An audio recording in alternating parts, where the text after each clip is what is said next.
We are excited to bring you a completely new series. We are basically doing a little poker travel series. Hey,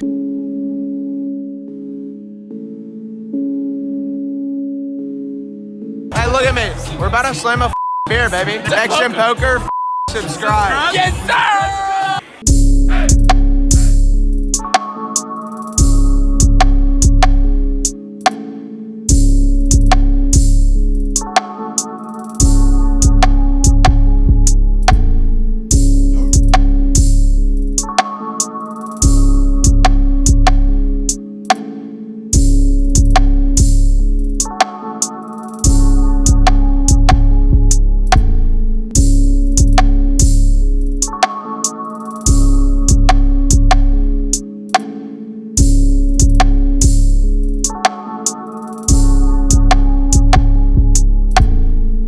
We are excited to bring you a completely new series. We are basically doing a little poker travel series. Let us know where you want us to go next. What college do you go to? Where should we go play next? Let us know in the comments below. Make sure to leave a like and subscribe if you like the series idea.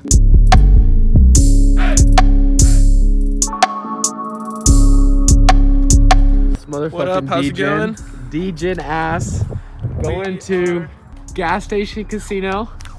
You know, we always got to run it, see if we can hit some jackpots or something. Boys just picked up some food at the gas station. Now we hit some slots. Let's see how it is. Let's go. We're about 30 minutes out from Oklahoma. Ready to see these kids run some cash game. Yeah. Hopefully. Hello. How you doing? Good. Good. Good to go. Thank you.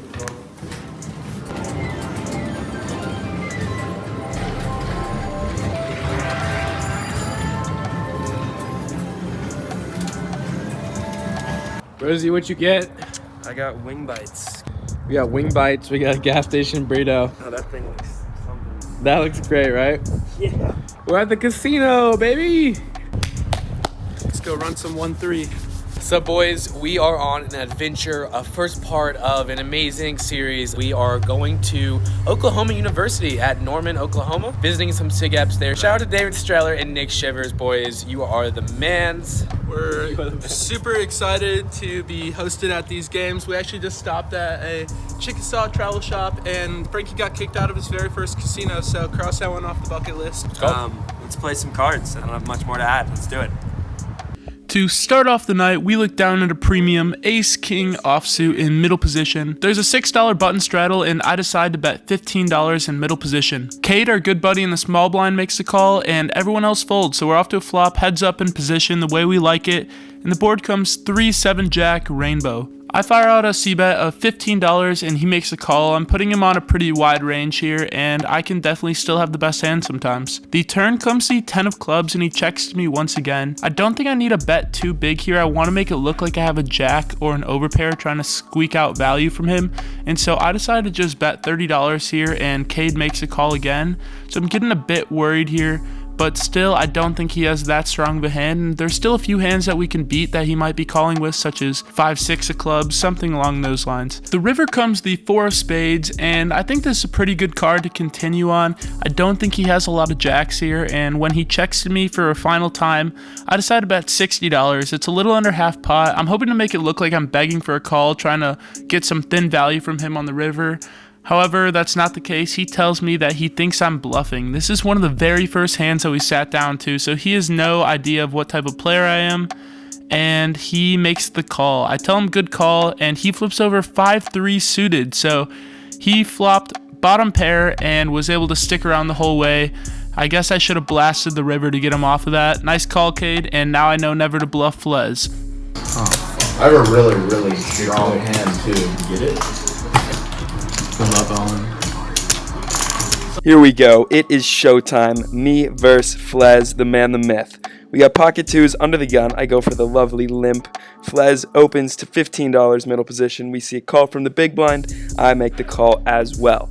Flop comes. A beautiful flop. Queen, jack, deuce, rainbow. We hit bottom set.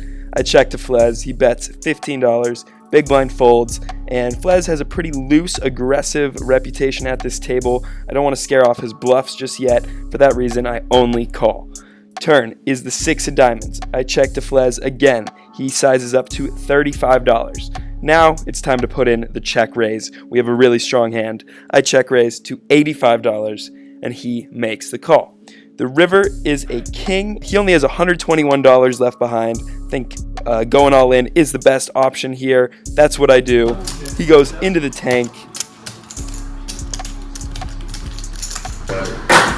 Stone cold. That's about what I thought. He shows Queen Jack for the flopped 2 pair. Basically the nightmare scenario for him, dream scenario for me, and we scoop a massive pot. For this hand, it's kind of important to note what time it is. I've been playing for about 60 to 75 minutes and I had not picked up any good hands. I looked down at 10 jack offsuit and I noticed the table was playing very passive, a lot of limps, and no one was really punching it. So granted that I hadn't been raising, granted that Jello just limps behind me in the small blind, David just limped in late position, meaning he can't have too good a hand.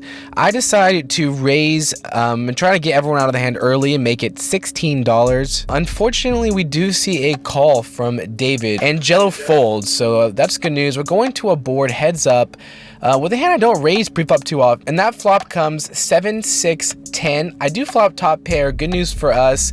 I decide to bet here for value for $15, not too big a bet. And David does something not exactly ideal. He goes over the top of me and re-raises to $45. So now I am confused on what to do. I'm gonna be scared of an 8, a 9, a queen, king, or ace on the turn and river if I just make a call here. I'm not doing this really for value, but more as protection. I decide to rip it all in for $175, thinking my top pair is good against David, who I already thought when I sat down had the capability to bluff. Thankfully, David does make a fold, and we take down a pretty good sized pot. Yeah, I don't think that David folded worse. I think I just got him bluffing and took down the pot. A little loose pre-flop raise, got us in a little trouble, but found a way out of it. For our next hand, we look down at ace-3 offsuit in middle position. It's a pretty wide open, however, there are 3 nits to my left, middle position 2, hijack, and the cutoff, one of them actually being rosy. So I decided to open this one up, get a little loose here, and as I suspected, the 3 nits fold. Cade, our good buddy, calls on the button. I want to be in pots with him. The small blind calls and the big blind folds, so we're off to flop 3 ways. The flop comes ace, 7, 7, 2 clubs, flop top pair with a pretty bad kicker. However, there are some draws on the board, so when it checks to me, I decide to fire out a pretty small c-bet, about 1/3 pot. I bet $15 and just the button calls. So we're off to a turn and it comes the jack of hearts. Again, I'm definitely going to be betting on this, trying to charge draws and weaker pocket pairs, so I bet $30 here, and Cade instantly raises me to $80. Kind of a confusing spot here, however, there are still a lot of draws out there, and I don't really want to be getting rid of my ace here. I know he's definitely capable of making some bluffs. I've seen him make them in the past, and so for those reasons, I make a call to assess a river, which comes the 4 of hearts. Pretty safe card, nothing really changes here. I check to him and he fires out a bet of $115. Pretty big bet, but honestly, it's only about half the pot. I think I've definitely got to be calling here. If he has a 7, so be it, but even if he has an ace, as long as it's not better than ace jack, we're going to be chopping anyways. So for those reasons, I make the call. And he flips over 2 5 of clubs, so he was trying to bluff us with that missed flush draw, but we sniffed this one out, and I got you this time, Flez.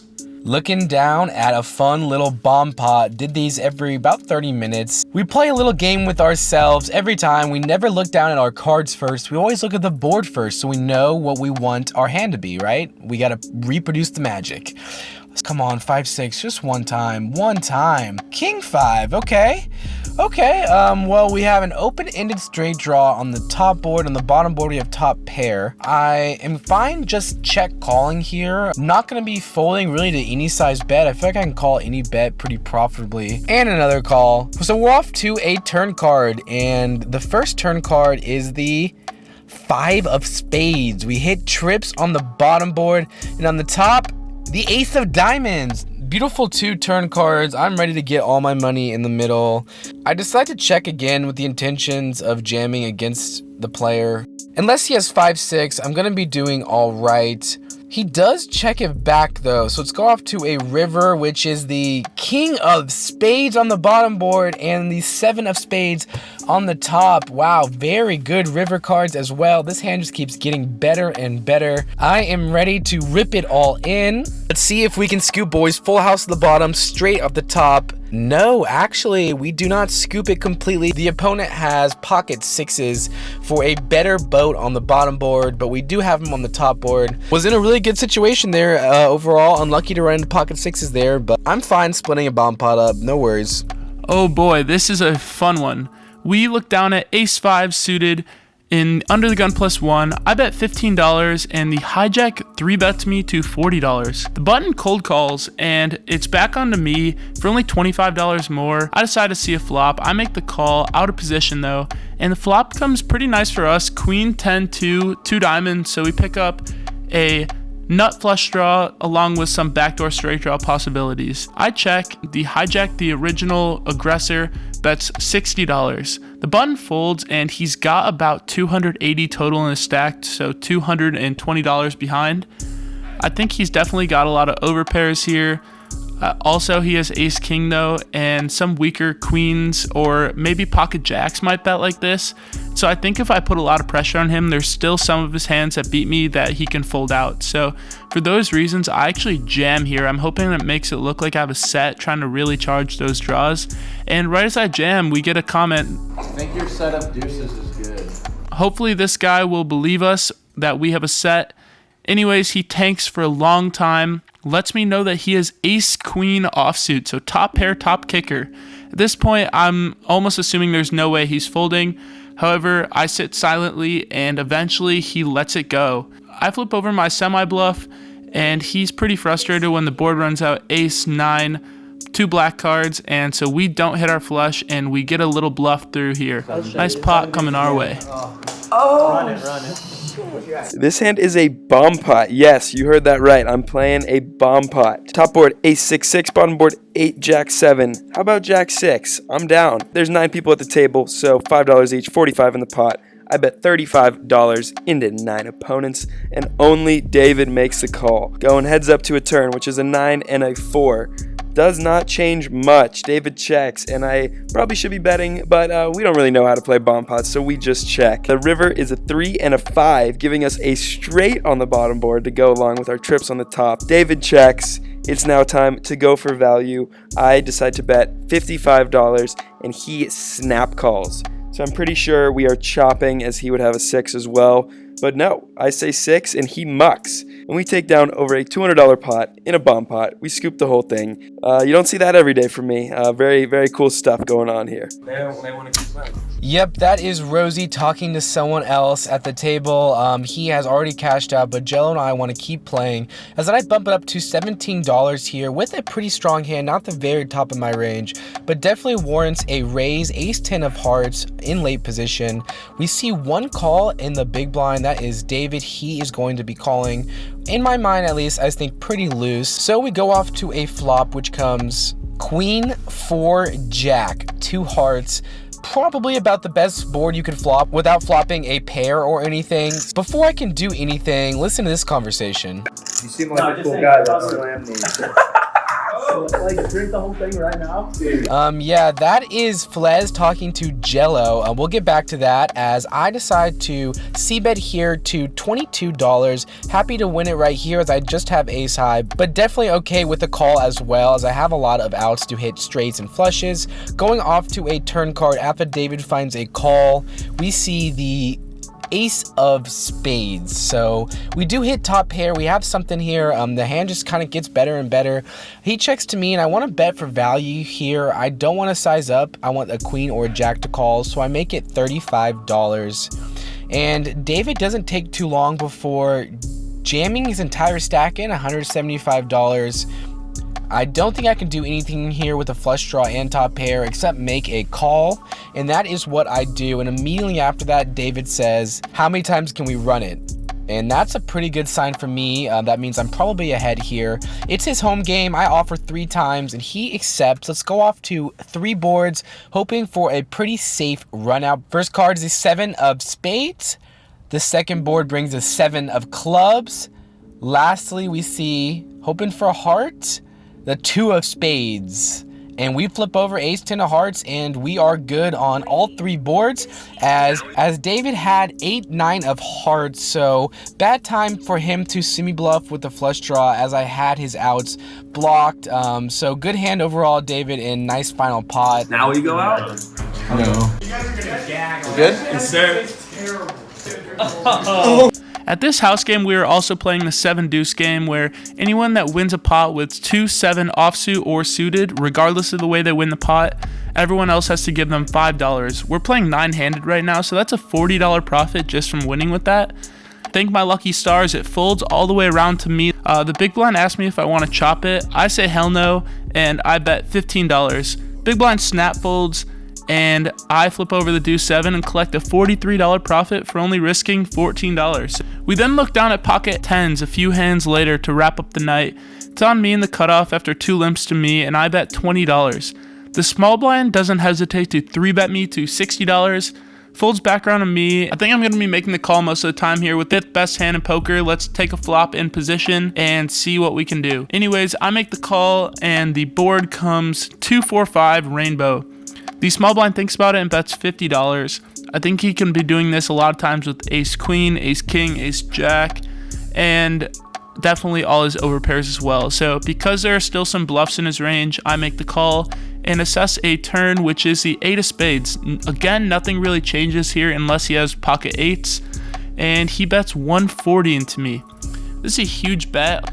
And at this point, it seems like he's almost trying to get me off the hand. I'm putting him on something like maybe ace king, and he wants me out of the pot with exactly my holding, pocket 10s, pocket jacks.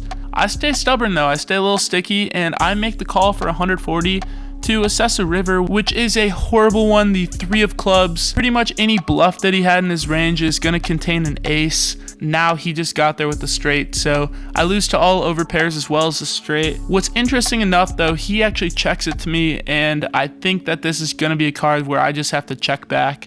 I check back and he flips over pocket queen, so we were beat the whole time, and he takes down a fat pot from us to end the night, and because of that hand we end up in the red, unfortunately. Nice hand, Hunter. I'll get you next time we come up to OU. Yo, trip is unfortunately over for this weekend. Thank you to the homies David. Thank you to Flez. Some would say the king of Norman. The king of Norman himself. Fled, you're the man. You showed us a dope time. We can't wait to come back. Shout out to P as well. Great host. Always good to see you, homie. Boys, we had an incredible time here. The results of the home game were pretty well. I was in for the game 400, out for 470. Shout out to David for that big hand at the end. I was into the game for 300, out for 522. I won a double board bomb pot, which you don't see every day from me especially, so definitely some good vibes going around. I was in for the game for 500, out for 280, unfortunately. Had some tough hands towards the end, but overall it was a great game. I mean, home games like this are pretty special. I mean, I had a good-ass time there. Add us all up. We're in the black, and that's what we like to see as in the a unit. black for this trip. If you guys like this kind of style of video, we're gonna make it a series. Let us know. DM us on Instagram. Where should we go next? Send us your colleges, any home games, anything like that. We'd love to hop in and experience it all. Let us know which colleges go the hardest. OU, you guys were fantastic. You're in first place so far. Yeah. Oklahoma, you guys receive a rating of 9.8 out of 10. How'd you come up with that? It's a good scale. It's a great school. Very fun.